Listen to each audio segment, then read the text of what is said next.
अस्सलाम वालेकुम, कैसे हैं आप सब। उम्मीद है बिल्कुल ठीक ठाक होंगे। आज हम बात करेंगे पर्पल वॉफल प्लांट के बारे में। आप ये देखिए, ये प्लांट कितना खूबसूरत है। इसके लीव्स देखने में बड़े ही क्यूट हैं और अंदर से ये ग्रीन है और बाहर से डार्क पर्पल। और ये प्लांट ना सिर्फ इंडोर बल्कि आउटडोर भी बहुत अच्छे तरीके से ग्रो करता है। आउटडोर मैं इस लिहाज से कह रही हूँ कि जहाँ पर ब्राइट इंडायरेक्ट सनलाइट आती हो वहाँ पर आप इसको रख सकते हैं गर्मियों में, और सर्दियों में इस तरह भी रख सकते हैं। और आप इसको 1 से 1.5 घंटे की आप डायरेक्ट सनलाइट में भी रख सकते हैं। और अगर आप इसको रखेंगे ऐसी जगह जहाँ पर बहुत कम डायरेक्ट सनलाइट आएगी तो ये काफ़ी ग्रीन सा हो जाएगा। लिहाजा आप ब्राइट इंडायरेक्ट सनलाइट में रखेंगे तो ये उसके लिए बेस्ट रहेगा। विंडो पे रख दीजिए जहाँ पर आती है, अपने कॉरिडोर में ऐसी जगह रख दीजिए, और हैंगिंग बास्केट में भी ये प्लांट बहुत ही खूबसूरत लगता है। अच्छा, ये प्लांट की सबसे अच्छी बात ये भी है, एक तो ये बहुत ही खूबसूरत है और इतनी ही ईजी तरीके से इसको आप मल्टीप्लाई कर सकते हैं, यानी आप इसकी कटिंग लगा सकते हैं। और चूँकि आजकल रेनी सीज़न है तो इसकी हर जगह से रूट्स भी निकलनी शुरू हो गई हैं। मैं आपको दिखाऊं नीचे से, शायद आपको समझ में आए। यहाँ पर छोटी छोटी सी, ये देखिए आपको दिख रहा होगा वाइट वाइट सी रूट्स, ये सारी रूट्स निकलनी शुरू हो गई हैं। अब मैं नीचे से कट करके अगर इसको लगाना चाहूँ तो कितने सारे प्लांट इसके ईजिली तैयार कर सकती हूँ। वैसे भी ये बहुत ईजी तरीके से कटिंग से ग्रो कर लेता है। एक तो देखने में प्यारा और ईजी तरीके से ग्रो कर जाए, कटिंग से लग जाए, तो क्या ही बात है ऐसे प्लांट की। अच्छा, ये प्लांट जो है बहुत ज़्यादा इसको आप पानी नहीं दीजिएगा। जब भी पानी दीजिएगा देख के दीजिएगा, इसलिए कि ओवर वाटरिंग से ये प्लांट अक्सर ख़राब हो जाता है। इसके अलावा इसकी सॉइल लीजिएगा वो अच्छी लीजिएगा, ताकि लूज सॉइल हो, जिसमें सैंड भी हो, कंपोस्ट भी हो और गार्डन सॉइल भी हो, यानी कि पानी डालने के बाद पानी थोड़ी सी देर में नीचे से ड्रेन आउट हो जाए, ताकि जितना रूट्स को पानी लेना हो वो ले ले, अब बाकी सारा पानी ड्रेन आउट हो जाए।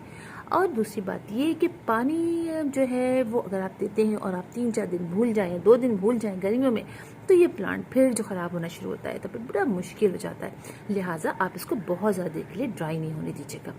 देखिएगा सॉइल गीली है तो पानी नहीं डालिए, जैसे ही लगे आपको कि सॉइल जो है वो ड्राई हो रही है आप पानी डाल दीजिए। लिहाजा आपको इस चीज़ का बहुत ख्याल रखना है। अच्छा, ये प्लांट जो है वो, इसका एक और भी कलर का आता है जो थोड़ा सा इस तरह से कर्व नहीं होते, जिसके लीव्स थोड़े से प्लेन होते हैं, वो भी मेरे पास है। वो भी पर्पल वॉफल प्लांट है, वो भी बड़ा क्यूट होता है, लेकिन इसकी बात ही कुछ और है। अच्छा, एक और बात, दूसरी बात ये कि आप इसको लिक्विड फर्टिलाइज़र बिल्कुल 15 डेज़ में आप इजीली दे सकते हैं।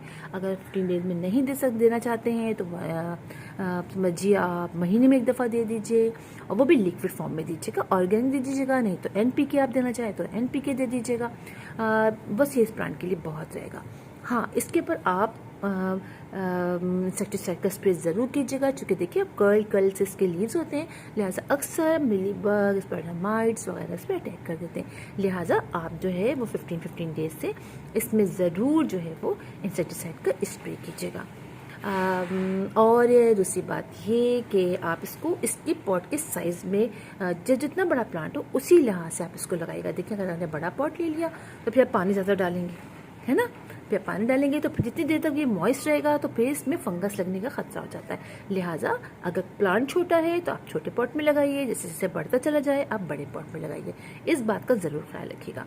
और ये कि ये प्लांट जो है वो इजीली नर्सरीज़ में नहीं मिलता है, लिहाजा थोड़ा सा आपको सर्च करना पड़ेगा। और मैंने जहाँ से लिया है मैं आप लोगों को बता चुकी हूँ कि ये प्लांट जो है मैंने जौहर चौरंगी मोड़ पर जो नर्सरीज़ हैं वहाँ पर ये प्लांट मौजूद है, वहाँ पर आप जाके चेक कर सकते हैं। और ज़्यादा महंगा नहीं मिलता, मेरे ख्याल है 100 रुपीज़ में मुझे ये प्लांट मिल गया था। सो नो बैड, आप बिल्कुल ले सकते हैं इस प्लांट को। और हैंगिंग बास्केट्स में भी ये प्लांट बड़ा प्यारा लगता है। छोटे छोटे पॉट्स में आप इसको लगा लीजिए। रियली शायद कैमरे में इतना अच्छा नहीं आ रहा होगा, लेकिन देखने में रियली बहुत अट्रैक्टिव प्लांट है। तो फिर इंशाल्लाह आप लोगों से मुलाकात होगी किसी और वीडियो में किसी और टॉपिक के साथ। तब तक के लिए अल्लाह हाफिज़।